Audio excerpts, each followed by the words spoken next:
Kaze mu nkuru ubwayo. Uyu munsi turabandanya urukurikirane rw'ibiganiro byacu byitwa inkuru yo gucungurwa, inkuru y'akigoro Imana yagize mu kuducungura canke mu kuturokora twebwe ibiremwa muntu ngo tuve mu kunanirwa mu makosa yacu, adukure mu ntege zacu no mu bikunda kutuboha, adukure mu kwikunda no mu bwibone bwacu. Ni inkuru y'urukundo rw'Imana ruhambaye kuri umwe wese muri twebwe. Reka rero twumvirize igice c'icenda kivuga ngo mu myaka y'agacerere.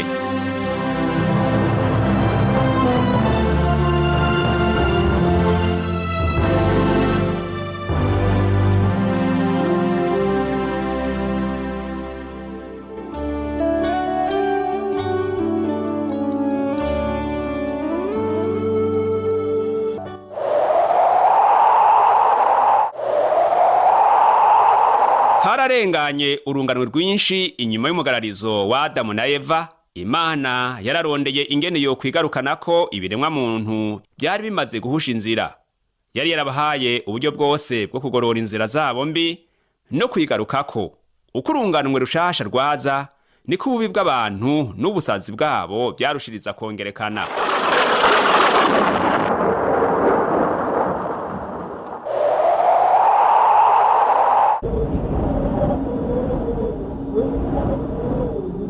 Hageze urunganwe rugira 10, Uhoraho abona ibibi by'abantu ingene ari byinshi mw'isi, kandi ko ivyiyumviro by'imitima yabo byamenyereye gukora ibibi gusa na ntaryo. Uhoraho yicuza ico yaremye abantu mw'isi, bimutera intuntu mu mutima. Abantu naremye nzobamara mw'isi, uhereye ku muntu, igikoko, ikikwega n'ikiguruka mu kirere.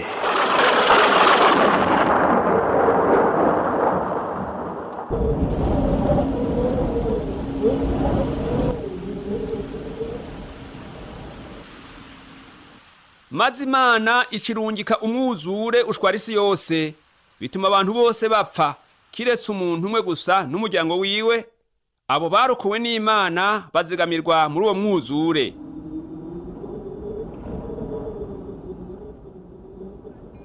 Ariko umwuzure ntibakuyeho ukuba umunyavyaha k'umuntu, ariyo kamere yiwe yo kugwa.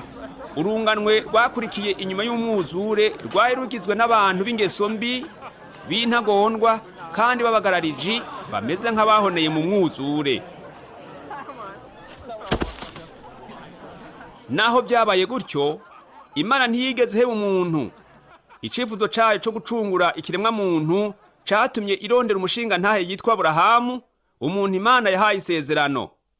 Nanje nzoguhindura ubwoko bukomeye, nzoguha umugisha, izina ryawe ndarigire rurangiranwa, n'abandi bazogira umugisha ku bwawe.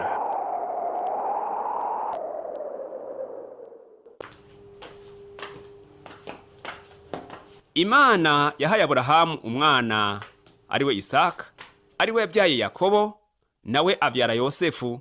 Mugabo uko abakomotse kuri Aburahamu bagumye bongerekana bakabihanga rya Isirayeli, niko bananiwe kwitondera isezerano ry'Imana. Naho Imana yababereye umwizigirwa, abantu baciye bifatira izabo nzira bakora ibibi byinshi.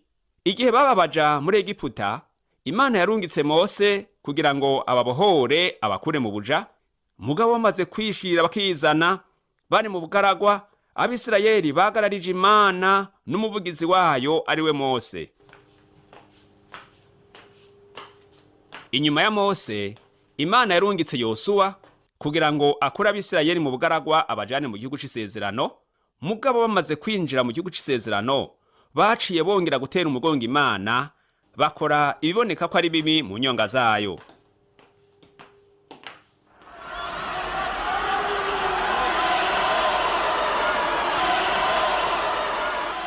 Nk'inkurikizi, aho baje gutera hose, Uhoraho yarabarwanya nk'uko yari yaravuze akabarahira, bituma baja mu vyago bikomeye.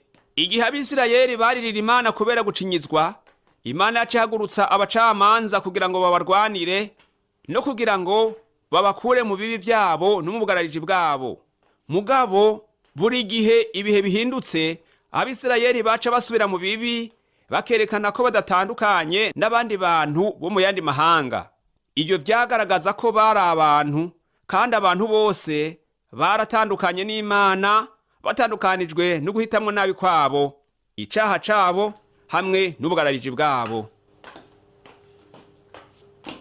Mu nyuma urunganwe rwinshi rumaze kuba mu gihugu c'isezerano kandi bamaze kuruhishwa n'abacamanza, Abisirayeli basabye Imana ngo ibahe umwami wo kubaganza kugira ngo babe nk'ayandi mahanga bakikije. Kuzana umwuzure nta kinini byahinduye. Kurungika Aburahamu n'abandi bashinga ntahe bakomotse kuri we nta kinini byamaze. Isezerano naryo ntaco ryavuyemwo. Ugukura Abisirayeli mu buja no kubaha ibyagezwe ntaco byahinduye. Ukubaha igihugu cabo bwite, abaherezi babo n'abacamanza babo ntaco byatanze. Ico gihe Abisirayeli bari bihakanye Imana ngo ntibabere umwami. Nironkeye umuntu afise umutima umeze nk'uko ngomba, kandi namushizeho ngo arongore abantu banje. Imana yarabahaye ico bari basavye. Mugabo naho bari kugira umwami afise umutima utunganye kandi yifuriza ibyiza abantu biwe, canke afise ubutunzi n'inkomezi zose, akagira n'igihugu gikomeye, ntiyari gushobora guhagarika ubugarariji n'ivyaha by'abantu. Naho ubwami bwa Isirayeli bwashoboye kubaho igihe kitari gito, kuva mu ntango byaraboneka ko buzosenyuka, kuko Dawidi co kimwe n'abantu biwe yari umuntu ameze kimwe n'abandi. Ni ukuvuga ko yari afise akamere k'icaha. Uretse ko atarashoboye gucungura abantu bose, ntiyarashoboye kwirinda icaha. Ubwami bw'Abisirayeli bwahavuye busenyuka, nuko umugambi w'Imana wo gucungura ntiwaja mu bikorwa.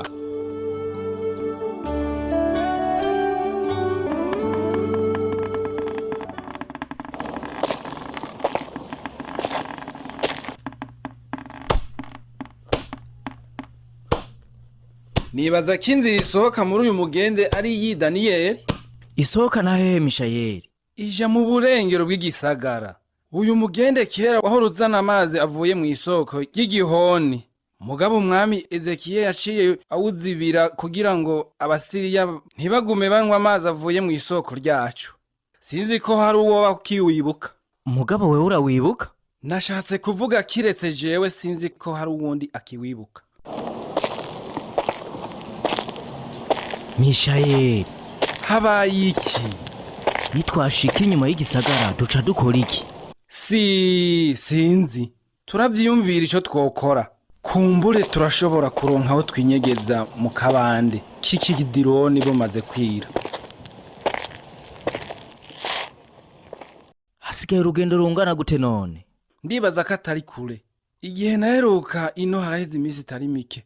Eheraba, urabona kiriya kintu? Nigiki? Umuco. Ndabona agace k'umuco hari imbere. Ego, ndawubona. Tugira dushike Mishayeli. Wari wavuze ukuri komanda.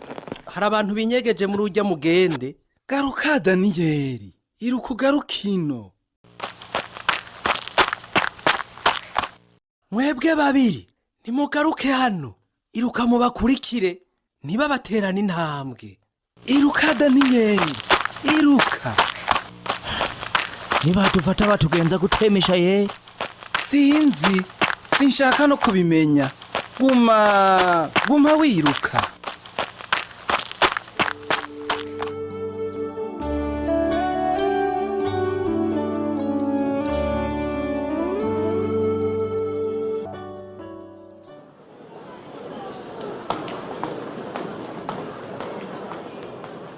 Daniyeli na mugenzi we ntibashoboye kwiruka.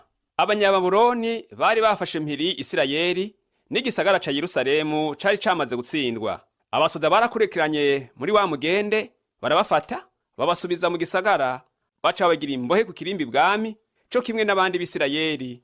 Abenshi muri bo bakaba bari abagenzi babo n'ababanyi.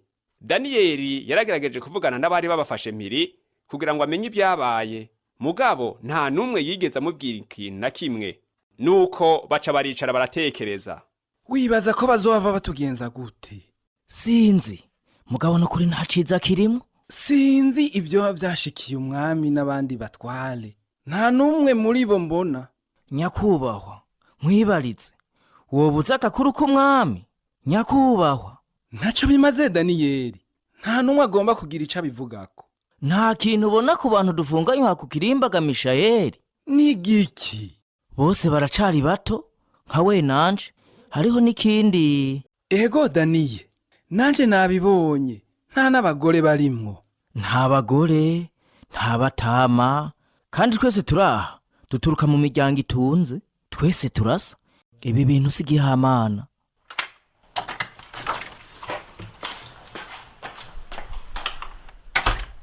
Yemwe basore b'i Yerusalemu, muranyumva?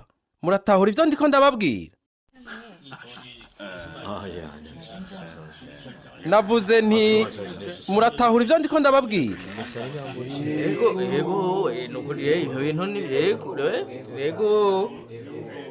Ni vyiza, aho ni vyiza. Nitwa Ashipenazi, ndi cegera c'umukuru aganza isi, nyene icubahiro umwami Nebukadineza.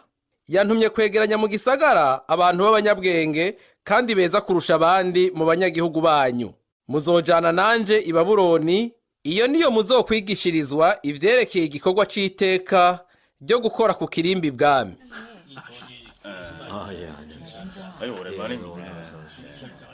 Wa musore, urabona uri yari nyuma hejuru y'uruzitiro? Mukureyo, urya ntaco yotumarira.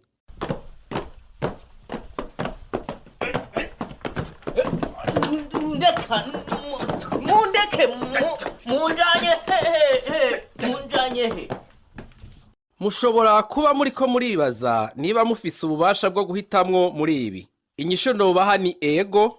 Mushobora guhitamwo kuzanana nanje hanyuma mukabaho, canke mugahitamwo gukurikira ujya muntu bajanye mugapfana nawe. Jewe nta na kimwe bimbwiye. Hariho abandi bo mu bwoko bwanyu dushobora kujana, naho mwebwe mwohitamwo gupfa. Hari uwo bagomba gukurikira uwo mugenzi wanyu agasohoka? Ndabona ko atanumwe. Iyo ni ingingo nziza mufashe. Ubu nyene mu gitondo tuzinduka dufata inzira tuje i Babuloni. Nimwamara kuva muri ino nzu, ntimuzosubira kumva ijwi na rimwe rivuga ururimi rwanyu. Ururimi rwacu nigo muzokwigishwa, muzokwiga imigenzo y'iwacu, kandi muzotungwa n'imfungurwa z'iwami ibitabo by'iwacu, kandi muzokwiga gukora ibikorwa bishasha. Hanyuma inyigisho ziheze, nibasanga mubishoboye, ntimuzicwa, muzoca muja mu bikorwa by'umwami aganza isi yose. Hari uwo bafise ikibazo? Ndabona ko atabibazo mufise. Ni vyiza. Mukanya barabazanira ibifungurwa, hanyuma nobahanura ko mwoca muja kuryama musinzire. Ejo mu gitondo tuzozinduka kare cyane dufata urugendo.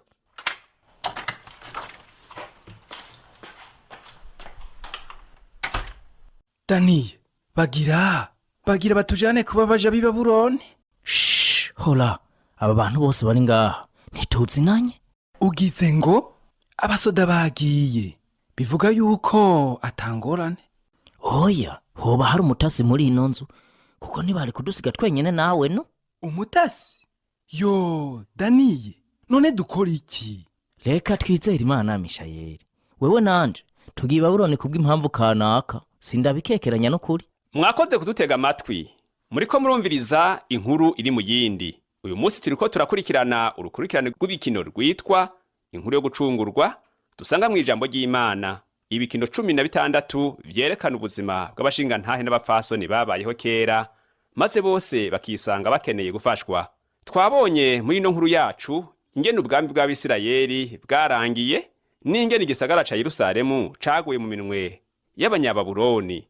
Daniyeli, umusore w'Umwisirayeli, na mugenzi we Mishayeli barafashwe bajanwa mu kindi gihugu ari nyagano, aho bigishijwe nk'abaja ingene bokorera umwami wa Babuloni. Kaze rero mufatanye natwe tubandanye kumviriza ino nkuru yacu ifatiye ku bihe no ku bantu dusanga mu ijambo ry'Imana.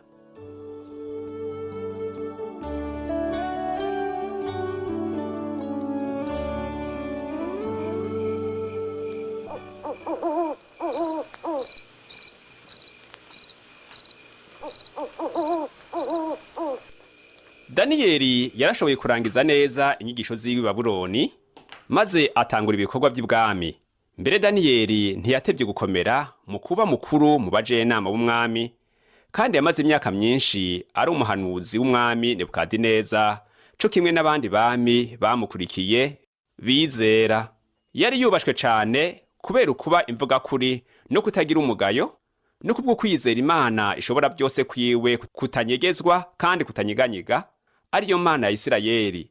Yamara ubwami bw'Abanyababuloni bwarakuweho busubirirwa n'ubwami bukomeye kuburusha, ari bwo bwami bw'Abaperesi.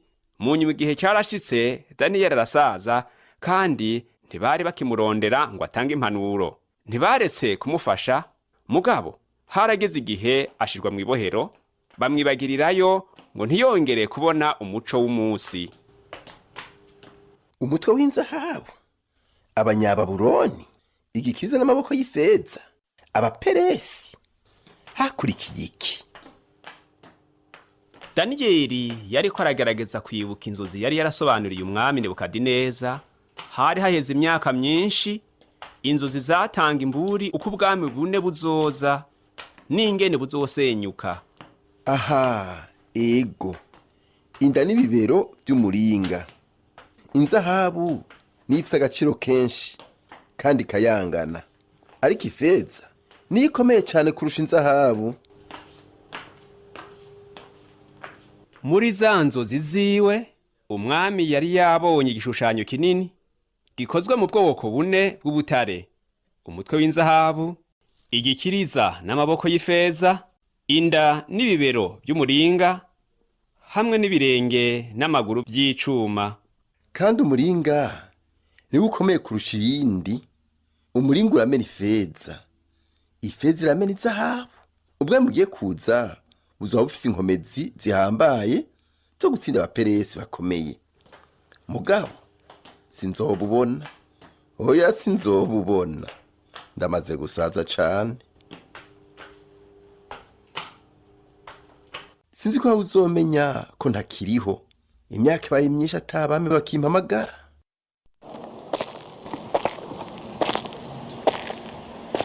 Umuringa umena ifeza, ifeza zikamena inzahabu. Mbe bashaka ni cari ikihe? Mbega n'igiki cari gikomeye kurusha umuringa? Icuma, icuma kiramena umuringa.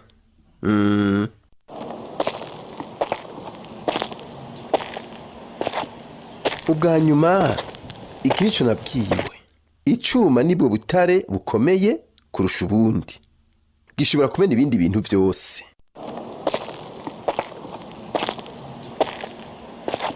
Yemwe gaye,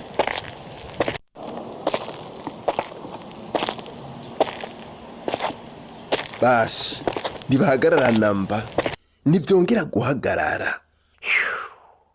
Mbega nari ngeze hehe? Reka ndabe ahatumbereye ku isaha ya 6 y'umunsi. Aha nivyo harageze kuzingurura imizingo no gusoma ijambo ry'Imana.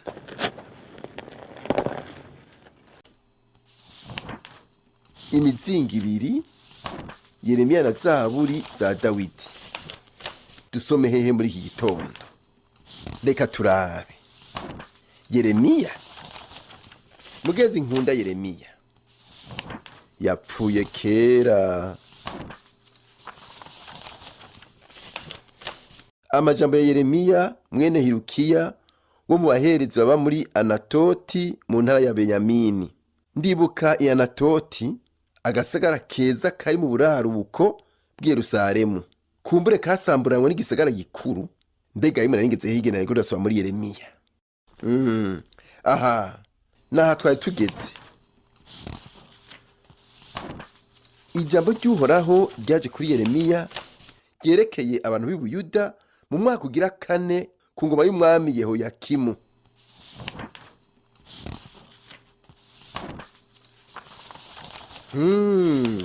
Umwaka ugira 4 w'ingoma ya Yehoyakimu utuza kuba ari uwo mwaka nafatiwemwo. Uwavugishwa n'Imana Yeremiya abwira abantu bose b'i Buyuda n'ababa i Yerusalemu ati: haheze imyaka 23 ijambo ry'Imana rinjeko, kandi nababwiye inshuro nyinshi, mugabo mwanka kumva. Yeremiya umutamana akunda ndamukumbuye reka mbanaye nsome. Nuko uhoraho nyene ingabo agize ati ko mwase kumva amajambo yanje nzohamagara amoko yose yo mu buraruko n'umusavyi wanje Nebukadineza umwami w'i Babuloni niko uhoraho agize, kandi nzobazana bagwanye iki gihugu. Ego ivyo vyabaye ukuri. Reka mbanaye nsome ndabe. Ndabarandure bose, nzobarandura bose. Ivyo n'ukuri yarabikoze. Iki gihugu cose kizosigara ari umusaka. Nivyo yarabikoze. Kandi rihanga rizokorera umwami wa Babuloni imyaka 70.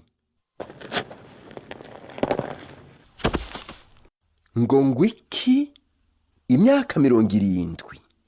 Ivyo birashoboka? Kamansome ndabi.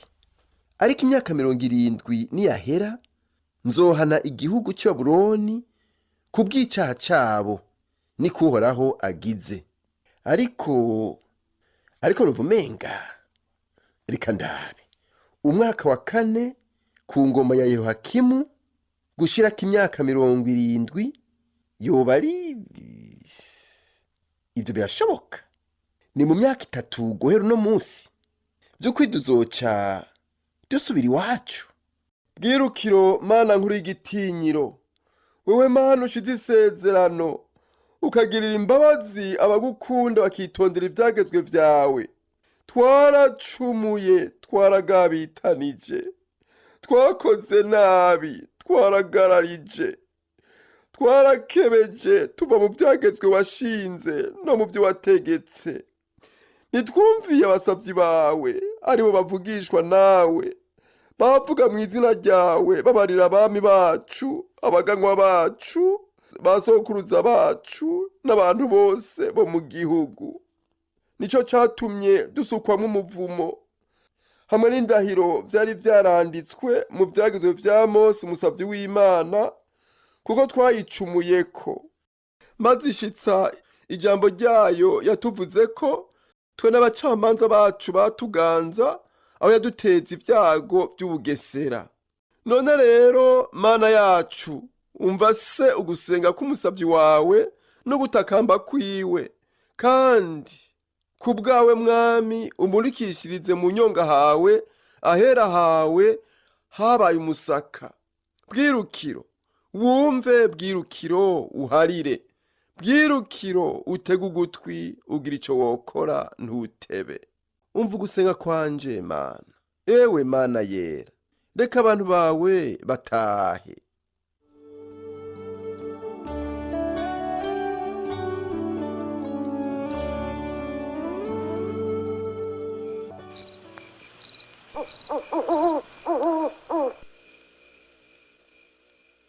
Daniyeli, Urinde wowe nturi umuperesi? erega twari tumaze kuvugana Daniyeli. Ndi intumwa. Intumwa? None intumwa ivuye kwande? Daniyeli, nzanywe no gukungura ubwenge. Ugitangura gutakamba hatanzwe inyishu, kandi nzanywe no kuyikubarira kuko uri umukundwa cyane. Ego ncenda kwibuka, uri Gaburiyeli umumarayika yatumwe n'Imana. Ego Daniyeli. Kandi waje kunsobanurira ivyerekeye imyaka 70 Imana yabwiye Yeremiya? Oya sico Daniyeli, naje kukubwira igihambaye kirusha ico. Ego rero ubu nuko iryo jambo ryiyumvire ko cyane utahure n'ibyo weretswe. Amahinga 70 agerewe ubwoko bwanyu n'igisagara cyanyu cera, kugira ngo ibicumuro bishire, ibyaha birangizwe, ibigabitanyo bitangirwe impongano, haza n'ukugororoka kutazoshira, ibyo weretswe n'ibyavugishijwe n'Imana ngo bimatanishwe ishashara, idomomwe ikimenyetso, ahera cyane harobanutswe amavuta. 70 incuro 7. Nyumviriza Daniyeli, nuko umenye utahure yuko uhereye igihe icagezwe kizoshingirwa cyo kuvyura no kubaka Yerusalemu. gusanura Yerusalemu? Ego mugenzi, guhera igihe icagezwe kizoshingirwa cyo kuvyura no kubaka Yerusalemu gushitsa kuri Mesiya Segaba, hazobaho amayinga 7, maze habeho ayandi mayinga 62, hasubire kubakwa, basubizeho amabarabara n'imigende, mbere bizoba bikorwa mu bihe bigoye. Mbwira Gaburiyeli, ushatse kuvuga uwarobanjwe amavuta, wa wundi turindiriye, umwe avugwa muri Yesaya, uwera w'Imana? Ego mugenzi wanje, maze ayo mayinga uko ari 62 niyahera, uwarobanujwe amavuta azokurwaho, kandi ndawe uzomusubirira mu kibanza. Rero uko n'ukuri ntibazotabura neza uwarobanujwe amavuta, yarakengerwa agahebwa n'abantu, yari umunyamibabaro, yarazi intimba ico arico. Daniyeli, igihe Yesaya yandika aya majambo yerekeye uwarobanujwe amavuta, niwo nari nibereye. None niyazaga Gaburiyeli, nta numwe azoshobora kumumenya? Hariho bamwe bazomumenya, mugabo abenshi ntibazomumenya. abenshi ntibazomumenya. Nasomye numva ngo yamara yacumitiwe ibicumuro vyacu, yajanjagura ibigabitanyo vyacu, igihano kituronkesha amahoro cabaye kuri we, kandi imishishagu yiwe niyidukiza.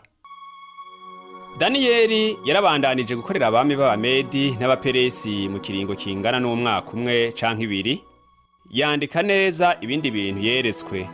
Mugabo nk'uko marayika Gaburiyeli yamubwiye, igihe abantu biwabo bava mu bunyagano ntiyarakiriho, yahagijwe gusa no kubona ibyo yeretswe n'Imana vyerekeye akazoza, atari gusa uduce tw'amashusho yerekana ingene Abisirayeli bazobohorwa, mugabo ivyerekeye ukubohorwa kuzoba muri kazoza inyuma y'imyaka myinshi y'agacerere, igihe Imana yari igiye kurungika umucunguzi akadukura mu vyaha vyacu. Nk'uko ubibona, Imana ni Imana ihambaye, niyo yaremye isi n'ibiyirimwo vyose. Yaremye amajuru, ukwezi n'inyenyeri, ibiri mw'isi n'ibiri mu kirere vyose. Imana izi vyose, izi vyinshi cane kuri twebwe kuturusha. Iri hose, ntaho twoshobora kwinyegeza idashobora kubona. Ikindi kandi nuko Imana ari Imana yuzuye kugira neza n'imbabazi. Ni Imana y'urukundo, itwereka urukundo n'imbabazi n'ubuntu bwayo mu buryo butandukanye. None noshobora kwishura gute iyi Imana ihambaye iganze ibiri mw'isi n'ibiri mu kirere, kandi idukunda, kandi ikatwereka imbabazi zayo imisi yose? Yesu yavuze ati, uhoraho Imana yacu ni uhoraho wenyene, kandi ukundishe uhoraho Imana yawe umutima wawe wose, n'ubugingo bwawe bwose, n'ubwenge bwawe bwose, n'inkomezi zawe zose. Ngira nsenga isengesho rigufi mugabo rivuye mu mutima wanje, ritumbereye umutima w'Imana. Ndagusabe wumvirize isengesho ryanje, hanyuma ninaheza gusenga ndakurongorera muri iryo sengesho. Mana nkunda, ndagushimiye kuri Imana ihambaye, ndagukunda. Amen. Reka rero ngusabe usubiremo iri sengesho. Turasenga igice kimwe kimwe. Iri sengesho nurigira iryawe, urisenge rivuye mu mutima wawe vy'ukuri. Mana nkunda, ndagushimiye kuri Imana ihambaye, ndagukunda. Amen. Urakoze gusenga iri sengesho. Tuzobandanya kwiga ivyerekeye Imana n'urukundo rwayo dukunda mu kiganiro gikurikira. Ikiganiro gikurikira kizobandanya inkuru yo gucungurwa nkuko tuyisanga mu ijambo ry'Imana.